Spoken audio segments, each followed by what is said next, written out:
You edge the poolside, chlorine-stenched air filling your nose, the sound of splashing and lifeguards whistling bouncing off the indoor pool facility walls. The water ripples, family and friends egging you to cannonball in, the pool almost beckoning you to jump with its suggestive waves. Yet there remains an underlying fear, one that brings your hands to your face and causes your teeth to chatter, even as the pool, clear as glass with chlorine, hides no secrets. A monster, some teeth-gnashing megalodon ascending from the depths of extinction, Leviathan curling its barbed tail to strike its prey at any moment, or even some vast, unknowable force, ancient as Earth, hardly comprehensible to human minds, waiting, dreaming to breach the surface. No matter what form this gargantuan, invisible monster takes,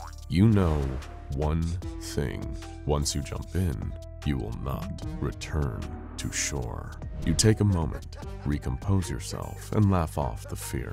Maybe a product of too much research on the bloop, that deep ocean sound continuing to confound scientists as to its cause. Or maybe too much binging infographics videos on sea monsters, krakens and Loch Ness monsters, mysterious globsters cast onto shores throughout America. Whatever the origin, the thought seems ridiculous to you now, and your fears regarding invisible sharks stalking the pool perimeter escape your mind as you hurl yourself into the water. SCP-1128. In the vast archives of a hidden site, stuffed into a drawer amongst uncountable horrors like it, the SCP Foundation holds a description of a vast, unfathomable horror that'll make you more suspicious the next time you pass a pool, lake, or even a bathtub or puddle of water. SCP-1128 is a gigantic aquatic monster lurking in waters unknown, and that's all the Foundation will let anyone not assigned to testing know about it.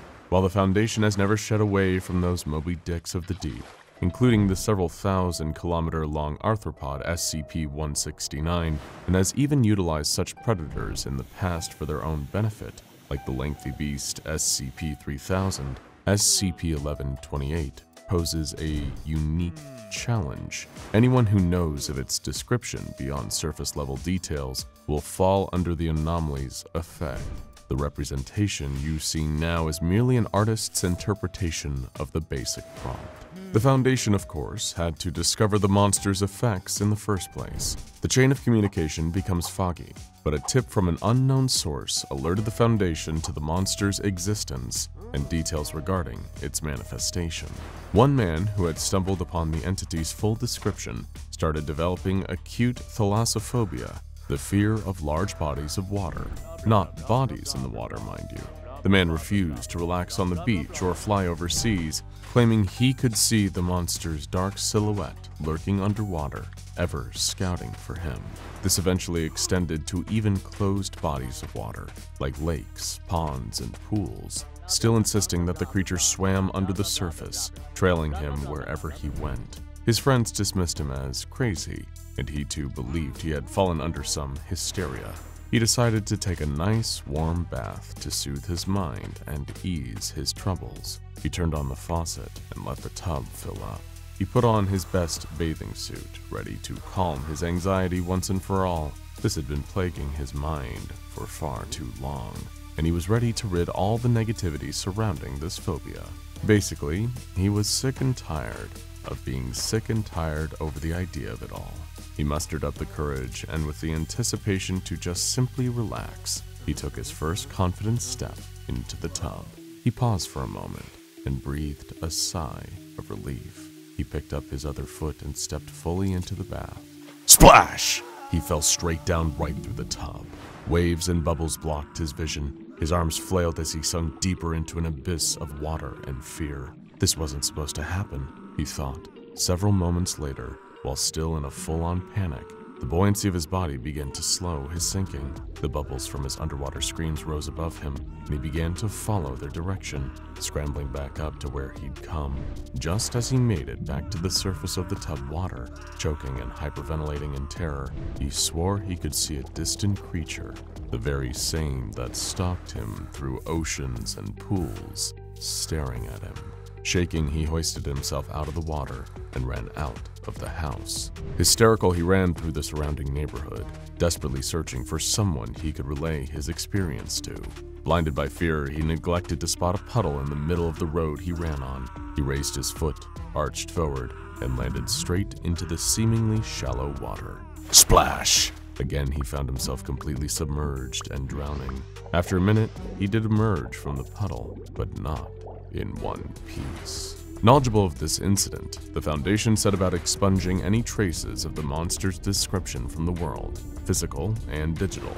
The description had low distribution according to the results of Foundation web crawlers, but this hardly stopped the Foundation's endeavor.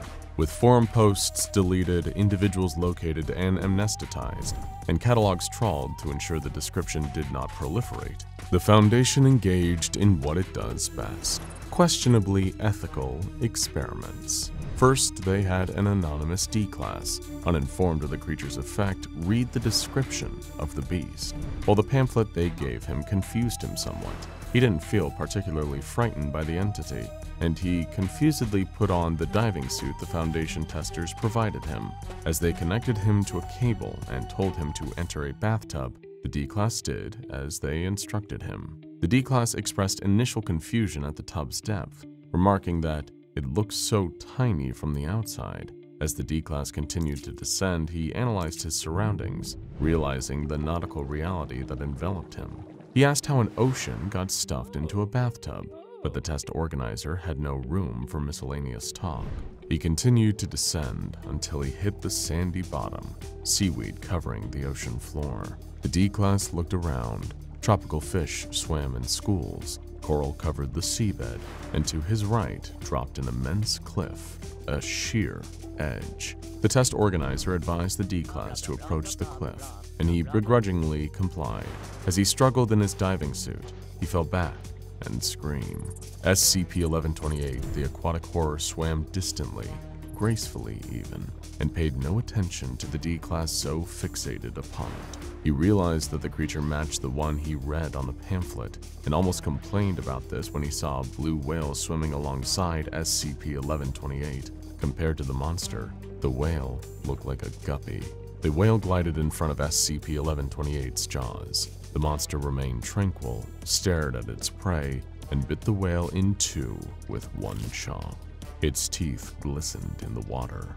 The test operator requested the D-Class to pull back, and as the cable began to draw him toward where he came, the D-Class stared at the creature, swallowing the chunks of whale whole. The D-Class's eyes remained fixated on the creature, partially in fright, partially in awe.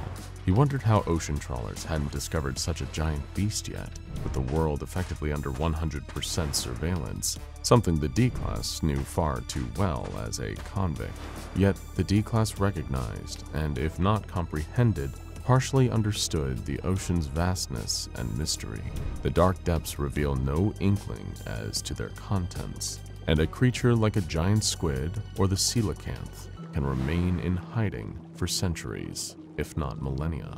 It held him in wondrous thought to consider the vastness of the depths. When SCP-1128 stopped and stared at the D-Class, this feeling of wonder was quickly replaced with fear. As the creature approached, the D-Class pleaded with the test operators for help. As the test operators accelerated the rate of the cable returning, the D-Class took short, shallow breaths, filling his body with dangerous nitrogen as he ascended, further impairing his judgment. He had devolved into gibberish and screaming when face to face, the monster consumed its prey. The cable went slack, and the test operator pulled up only a broken wire. Snap! The water turning a cloudy red. The test operator knew that the unprotected D-Class had no chance at survival against the monster, but he could potentially arm and shield them. He had another similarly ignorant D-Class once again dress in a scuba suit and enter the tub. However, the test operator placed the D-Class within a shark cage, a la the movie Jaws, and lowered the cage in with another cable and winch system. While unsure how this would fare with SCP-1128, the test operator remained hopeful that the D-Class could survive and recount his story. Unfortunately, as the cage lowered into the tub, the test operator received no response from the D-Class until the line spontaneously tightened, snapped, and loosened. Hoping to find the D-Class's remains, the test operator only found shredded pieces of metal, torn and twisted like taffy. The test operator decided that he could utilize the Foundation's arsenal to his advantage and used an anomalously toughened shark cage in his testing, perhaps using an anomaly like the Clockwork Machine SCP-914. He gained approval from his higher-ups to undergo this procedure, and after some testing, behind a shining, strong-as-titanium shark cage, which he placed another D-Class within. Hoping for a success with the monster, however, proved unsatisfactory, as the same thing happened as the previous test, only without any sort of metallic remains. While bitter that the monster had won again, he wondered where the cage had landed. Meanwhile, Foundation forces labored tirelessly to find SCP-1128's location, hoping to avoid any civilian contact with the creature. Luckily, a GPS signal established itself upon the most recent D-Class's test, with the tracking device on the D-Class signifying the monster's general location. The Foundation had redacted the location of the monster, perhaps in a vain attempt to hide a very near threat from potential readers. The Foundation set up a team of only the most talented boaters in its forces, Mobile Containment Force Kappa-12 Sea Devils. Upon arriving at the location, the Sea Devils discovered the previously enhanced shark cage, completely undamaged. However, closer inspection revealed traces of human DNA on the bars, though the Foundation could not confirm whether the DNA belonged to the previously sent D-Class. The test operator, while glad his shark cage survived the monster's attack, still found himself dissatisfied with the overall results of the test. He knew he needed to quell this creature's impact before a large population viewed it or knew of it, but the horrible beast had evaded all attempts at peaceful interaction. Perhaps with a madness not unlike Captain Ahab yearning for the death of his white whale, the test operator armed a D-Class with a specialized weapon, designed to deal with aquatic threats promptly. This weapon, potentially another of the Foundation's precious arsenal, could potentially harm, if not kill, the creature. While he knew the Foundation's mission statement forbade unnecessary destruction, the test operator felt it may turn necessary if matters turn any worse. Thus, he sent his armed D-Class through the tub once more, ready to engage the beast in combat. The attempt, as one may expect, did not last long. The D-Class, upon spotting the creature, aimed his weapon at the monster and attacked it, but rather than drive the creature away, it only turned intently upon the D-Class, as if it desired a fight. The D-Class barely managed to scrape SCP-1128 before the creature devoured the D-Class, leaving the test operator once again empty-handed. Defeated and without any more resources to deal with the beast, the test operator ceased his attempts at besting the creature and followed the Foundation's more cautious approach, expunging any publicly found descriptions of SCP-1128 as needed and diverting any vessels away from the anomaly's exclusion zone, as maintained by the Sea Devils. While the creature had proven treacherous in unexpected situations prior, engulfing the man who first heard the creature's description in a rain puddle, researchers could hardly expect what would transpire. A D-Class, afflicted with the monster's effect and observed for testing, avoided all bodies of water as required. Eventually, however, the D-Class needed to interact with some kind of water, drinking water. In a choice between a little water exposure or certain death, the D-Class felt inclined to choose the former. He filled his cup with water and, for fun, placed his finger into the cup, dropping it into the water. SCP-1128, unseen from the outside, violently pulled the D-Class through the cup into its watery domain. The D-Class had not a chance to scream. This alarmed containment staff, now cognizant that even the tiniest specks of water could transport an afflicted person into SCP-1128's ocean territory, This proved particularly strenuous when a new report of a potential SCP-1128 manifestation arose. An old woman, isolated with her cats and knitting supplies, found an article online with a description of the monster. Frightened and disgusted by what she read, she closed the article and continued on with her monotonous life. Such a life would take a turn for the worse, however, when she too developed that all-encompassing water-based fear. Her apartment overlooked an outdoor pool, and one day looking outside, she swore she could see that same dark silhouette as the man did, lurking in the water among kids and parents playing. She swiftly closed the window curtains and taped the seams shut, allowing no light to peek through. Eventually, this paranoia affected her hygiene, neglecting showers and baths for fear of the creature's wrath. She swore she could see the silhouette in any individual droplet of water. Her skin began to flake as she avoided water as much as humanly possible, cracks developing on her arms, legs, and face, inflaming into rashes and itches. Her scratching further increased the flaking. She even eliminated water from her diet, sealing the faucets with duct tape and consuming exclusively orange juice. She threw out her cat's water bowls, dehydrating them. They pleaded with her as she continued to devolve, avoiding any contact with the outside world, even as it attempted to contact her.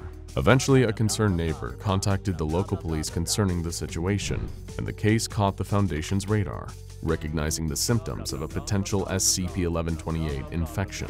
A mobile task force disguised themselves as civilians to enter the apartment building and potentially interfere with the woman's condition. They entered the complex, climbing up the stairs with barraging equipment for forced entry, as would prove necessary to use to enter the woman's apartment. She had nailed the door shut with wood and sealed the cracks along the sides with plaster in an attempt to keep out any water vapor. She had similarly blocked the window with wood planks. A horrid miasma of dead skin and citrus filled the apartment, the old woman soaking it in, ever avoiding the dreaded monster. The Foundation task force attempted peaceful entry, knocking on the door and asking if anyone lived in the apartment. The woman couldn't speak if she wanted to. Her throat had dried to near silence, save a croak. Suddenly, the task force and the woman heard a rumbling noise outside. Thunder, rain. The woman panicked and yelped, "Don't come in here," in a froggy voice. The task force eventually decided they needed to use their equipment and entered via barrage. The door collapsed and an immediate dense air clogged the task force's sight, blinding and choking them. The woman shrieked and backed against the window inadvertently. The task force insisted they were here to help the woman, but she simply heaved heavily, saying something unintelligible in that dry, cracking voice. The rain began pounding on the window, patter, patter, patter, as the task force attempted to gain hold of the woman. She resisted their movements, moving around the room while the task force intentionally avoided violent confrontation. The rain grew in its intensity as the woman continued running around her apartment, tripping over her starved cats. Eventually, she fell back onto the window, at which the boards blocking it fell onto the floor, exposing the pouring rain fully. She screamed as she saw the silhouette of the monster staring at her in every individual raindrop. One drop landed on her skin, and she violently vanished, pulled into a minuscule speck of water. The task force collapsed from exhaustion, perhaps dreading their inevitable amnestic treatment following exposure with an SCP-1128 afflictee. Yet they couldn't help but wonder what the old woman saw in a single speck of water that could cause that degree of fear and paranoia.